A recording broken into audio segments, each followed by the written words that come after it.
జూబ్లీహిల్స్ ఉప ఎన్నిక పోలింగ్ కు ఏర్పాట్లు జరుగుతున్నాయి. యూసఫ్గూడ కోట్ల విజయభాస్కర్ రెడ్డి స్టేడియం నుంచి ఎన్నికల సామాగ్రి పోలింగ్ కేంద్రాలకు తరలిస్తున్నారు. పోలింగ్ సిబ్బందికి ఎన్నికల అధికారులకు ఈవీఎం, వీవీప్యాట్లను అందజేస్తున్నారు. సామాగ్రి తరలింపు, ఉద్యోగుల ఎన్నికల విధులకు సంబంధించి మరిన్ని వివరాలు మా ప్రతినిధి రాజు అందిస్తారు. జూబ్లీహిల్స్ ఉప ఎన్నికకు అన్ని రకాల ఏర్పాట్లను ఎన్నికల కమిషన్ చేసినటువంటి పరిస్థితి అయితే ఉంది. ప్రస్తుతం మనము కోట్ల విజయభాస్కర్ రెడ్డి స్టేడియం యూసఫ్గూడలో ఉన్నాం. ఇక్కడ ఎన్నికల కేంద్రానికి వెళ్లాల్సినటువంటి ఎన్నికల సామాగ్రిని అంతా కూడా ఎన్నికల అధికారులు పంపిణీ చేస్తూ ఉన్నారు. నేరుగా ఇక్కడి నుంచి పోలింగ్ స్టేషన్కు ఈ యొక్క సామాగ్రి తీసుకువెళ్ళబోతా ఉన్నారు ఎన్నికల అధికారులు. ఇవాళ ఈ యొక్క సామాగ్రి టేకప్ చేసిన నాటి నుంచి పోలింగ్ ముగిసేంత వరకు ఎటువంటి ప్రక్రియ ఉంటుంది ఏంటి అనేది కూడా తెలుసుకునేటటువంటి ప్రయత్నం చేద్దాం. ప్రస్తుతం మనతో పాటు పోలింగ్ అధికారులు ఉన్నారు. సార్, మీ పేరేంటి? రాజేష్ ఖన్నా. ఎన్నేళ్ల నుంచి ఈ యొక్క ఎన్నికల డ్యూటీలు చేస్తూ ఉన్నారు సార్? 4 times అయిందండి డ్యూటీ చేయబట్టి. మాకు ఇవన్నీ చెక్ లిస్ట్ ఇస్తారు. మేము ఇవాళ 7 o'clock వచ్చాం మార్నింగ్. ఫస్ట్ బయట మావి అన్నీ చెకప్ చేస్తారు. దాని తర్వాత మాది సెక్టార్ 21, మాది 315 నంబర్. ఆ నంబర్ ప్రకారం మేము లోపలికి వస్తాము. లోపలికి వచ్చినాక మాకు చెక్ లిస్ట్ ఇస్తారు. దాని ప్రకారం ఇవంతా స్టేషనరీ, ఇలా బాక్స్లో ఈవీఎంలు చెక్ చేసుకోవాలి. దీని ప్రకారం నంబర్లు కరెక్ట్ ఉన్నాయా లేవా, ఈ బాక్సులు కూడా చెక్ చేసుకొని ప్రతి ఒక్కటి ఓటర్ లిస్టులు ఉంటాయి. ఇలా ఓటర్ లిస్టులు కూడా చూసుకొని మేము మళ్ళీ ఇంకసరి కూడా మళ్ళీ అక్కడ పోయి నైట్లో ఆడనే ఆల్ట్ చేసి మళ్ళీ రేపు మార్నింగ్ ఇప్పుడు కొన్ని పోస్టర్లు ఇస్తారు మాకు. అన్ని పోస్టర్లు పేజ్ చేయాలి. పేజ్ చేసి మళ్ళీ ఓటర్లకు అవగాహన కల్పించాలి. ఇట్లా సంగతి మేము ఒక్కొక్కరు 4 ఉంటాం.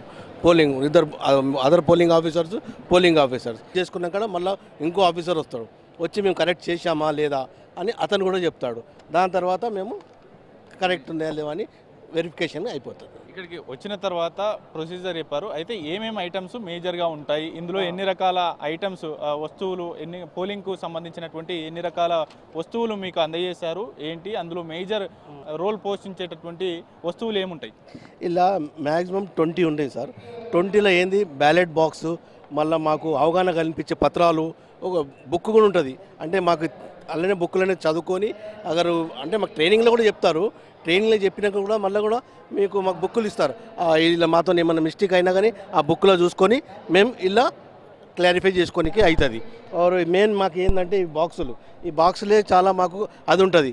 ఎందుకంటే మాకు 3 ఆఫీసర్లు వచ్చి చెక్ చేస్తారు. మళ్ళీ రేపు మార్నింగ్ మేము చేసినాక బాక్సులు చెక్ చేసినాక మళ్ళీ ఇంకా పోలింగ్ ఏజెంట్లు వస్తారు.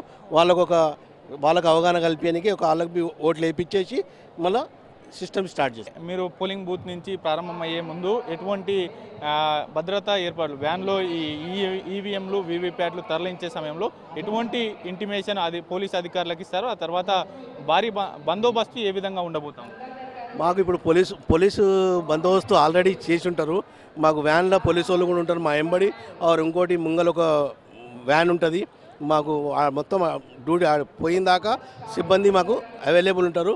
మళ్ళీ ఆడ పోలింగ్ బూత్ కాడ ఉంటారు. మళ్ళీ వచ్చేటప్పుడు అదేవిధంగా పోలీసు వాళ్ళు మాకు లోపల ఉంటారు. ప్లస్ బయట వ్యాన్ వస్తుంది. మాకు ఎన్నికల సామాగ్రిని తరలిస్తాం. ఆ తర్వాత పోలింగ్ ముగిసిన తర్వాత కూడా అంతే భద్రతతో పాటు ఒక సెక్షన్కి ఇచ్చినటువంటి వెహికల్ ద్వారా అన్ని రకాల పోలింగ్ స్టేషన్స్ నుంచి ఇక్కడికి మళ్ళీ తిరిగి అప్పగించేటటువంటి బాధ్యత తమ పైన ఉంటుంది అనేది కూడా ఎన్నికల అధికారులు చెప్తున్నటువంటి పరిస్థితి అవుతుంది. పూర్తి స్థాయిలో దాదాపుగా ఈ యొక్క ఎన్నికల పోలింగ్ కేంద్రాలకు ఎన్నికల సామాగ్రి పంపిణీ కార్యక్రమం కూడా దాదాపు సగం వరకు ముగిసినటువంటి పరిస్థితి అయితే కనిపిస్తూ ఉంది. ఇక్కడి నుంచి తరలింపుకు సిద్ధంగా ఉన్నటువంటి సిచ్యువేషన్ అయితే కనిపిస్తూ ఉంది. కెమెరా పర్సన్ వెంకట్తో రాజు, రాజ్ న్యూస్, హైదరాబాద్.